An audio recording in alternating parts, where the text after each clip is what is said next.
শীতের সকালে গরম, গরম ১ কাপ চা হলে কিন্তু বেশ ভালোই লাগে ব্যাপারটা, তাই না? তো সকালবেলা ঘুম থেকে উঠেছি হচ্ছে ৭ টার সময়। উঠে আপনাদের ভাইয়ার জন্য লাঞ্চ রেডি করলাম অফিসের জন্য। তারপর তার জন্য নাস্তা রেডি করলাম। রুটি বানানোই থাকে। হেল্পিং হ্যান্ড হচ্ছে বানিয়ে দিয়ে যায়। আর আমি হচ্ছে সকালবেলা উঠে ছেঁকে নিই। দেন হচ্ছে তার জন্য চা বানালাম। আর শ্বশুর-শাশুড়ি এখনো শুয়ে আছে, তারা ওঠেনি। আর ভাবলাম যে আমিও একটু চা খেয়ে নিই। তো আমি চা ততটা বেশি পছন্দ করি না। তবে শীতের সকালে চা খেতে ভালোই লাগে বেশ। তো কড়া করে একটা চা বানিয়ে নিলাম আর আমি হচ্ছে বিস্কুট দিয়ে খেয়ে নিলাম। পরে হচ্ছে রুটি খাবো। A few moments later. আমি হচ্ছে চা দিয়ে বিস্কুট দিয়ে খেয়ে নিয়েছি। রুটি হচ্ছে পরে খাবো। আর এই তো আমি আপনাদের ভাইয়াকে অফিসের জন্য বিদায় দিয়ে দেন চলে আসলাম আমার রুমে। আর একটা নতুন চাদর কিনে নিয়ে এসেছিলাম। ২ টা কুলবালিশের কভারও কিনে নিয়ে এসেছিলাম। তো ভাবলাম যে আজকে নতুন চাদরটা বিছাই। তো সুন্দর করে হচ্ছে বিছানাটা গুছিয়ে নিলাম। আর এই যে কড়া কালারের একটা চাদর নিয়ে এসেছি। তো সবসময় হচ্ছে আমি হালকা কালারের চাদর কিনি। তো এইবার মনে হলো যে একটু কড়া কালারের চাদর কিনি। 2 hours later.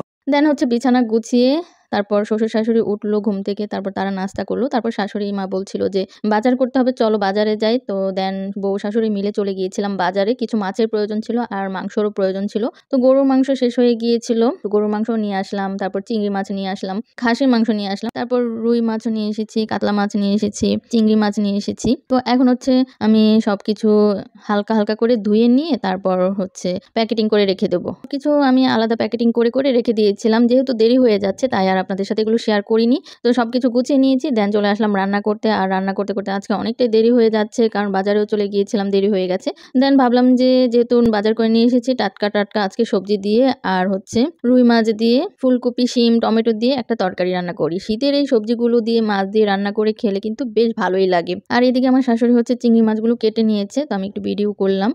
আর এদিকে আমি রান্না করছি। তো প্রথমেই আমি পেঁয়াজটা ভেজে তারপর সবগুলো মসলা দিয়ে খুব ভালোভাবে মসলাটা কষিয়ে নিয়েছি। তারপর এখানে আমি আলু, তারপর শিম আর ফুলকপিগুলো দিয়ে দিলাম। আর মাঝে মধ্যে আমি হচ্ছে ফুলকপিগুলো ভেজেও রান্না করি। আজকে যেহেতু তাড়াহুড়োর মধ্যে রান্না করছি, সময় একদমই নেই। তাই হচ্ছে আমি আর ফুলকপিগুলো ভাজিনি, এমনি দিয়ে দিয়েছি। দেন এই তো ঝোল দিয়ে দিয়েছিলাম। তরকারিগুলো যখন সিদ্ধ হয়ে এসেছে এখন মাছগুলো দিয়ে দিচ্ছি, ভেজে রাখা মাছগুলো। তো আমি মাছগুলো ভেজেই সবসময় রান্না করি। আর শীতের সময় এই তরকারিটা খেতে বেশ ভালো লাগে। আর আজকে যেহেতু অনেকটাই দেরি হয়ে গেছে, এখন আর অন্য কিছুই রান্না করব না। এই এক তরকারি দিয়েই খাওয়া হবে। মূলত আমরা এক তরকারি দিয়ে খাই না। যেহেতু আজকে বাজারে গিয়েছিলাম একটু লেট হয়ে গেছে, সেজন্য এক তরকারি এসে রান্না করতে পেরেছি। আর এসেই হচ্ছে আমি ভাত বসিয়ে দিয়েছিলাম। তারপর ভাত হয়ে গিয়েছে। আর এখন ফুলকপির তরকারিটাও কিন্তু হয়ে গেছে। তো আরেকটু মাখো, মাখো ঝোল হলেই আমি নামিয়ে নিব তরকারিটা। আর এই তো এখন আমি ধনেপাতা দিয়ে দিচ্ছি। এই তরকারিতে ধনেপাতা না দিলে আমার কাছে মনে হয় যে তরকারিটা অসম্পূর্ণই রয়ে যায়। ধনেপাতার সুন্দর একটা ফ্লেভার তরকারিটাকে আরো বেশি মজা করে তোলে। দেন যখন একদম মাখো, মাখো ঝোল হয়ে গেছে, দেন আমি হচ্ছে নামিয়ে নিলাম। তারপর চলে গিয়েছিলাম গোসল করতে। গোসল করে এসে নামাজ পড়ে দেন চলে আসলাম খাওয়া-দাওয়া করতে। তো এদিকে আমার শ্বশুর-শাশুড়ি ওরা হচ্ছে খেয়ে নিয়েছে। আমি এখন একাই খাবো। তো আমি হচ্ছে ভাত নিয়ে নিচ্ছি। তো তারপর হচ্ছে সেই মজার তরকারিটা নিবো। আর ভাত নিয়ে নিলাম। এখন হচ্ছে আমি তরকারি নিয়ে নিচ্ছি। একটা মাছ নিয়ে নিলাম। তারপর ফুলকপি নিয়ে নিচ্ছি, আলু নিয়ে নিচ্ছি, ঝোল নিয়ে নিবো। শিমটা আমার ততটা পছন্দ না। তবে আপনাদের ভাইয়ার কিন্তু ভীষণ পছন্দ শিমটা। তাই হচ্ছে সাথে শিম দিয়েছি। আর আমার শাশুড়িও বলেছিল যে ফুলকপির সাথে একটু শিম দিতে, সেজন্য শিম দিয়েছি। এছাড়া শিমের তরকারি আমার ততটাও পছন্দ না। যাই হোক, এখন হচ্ছে ফুলকপি, আলু আর একটা মাছ নিয়ে নিলাম। আর এটা দিয়ে এখন আমি মজা করে খেয়ে নেব ভাতটা। আর যেহেতু সেই সকালে ১ কাপ চা আর বিস্কিট খেয়েছি, তারপরে আর কিছুই খাওয়া হয়নি। আমার অনেকটাই খিদে লেগে গিয়েছে। আর এই খিদের মধ্যে এখন মজা করে ফুলকপির তরকারিটা দিয়ে ভাত খেয়ে নিব।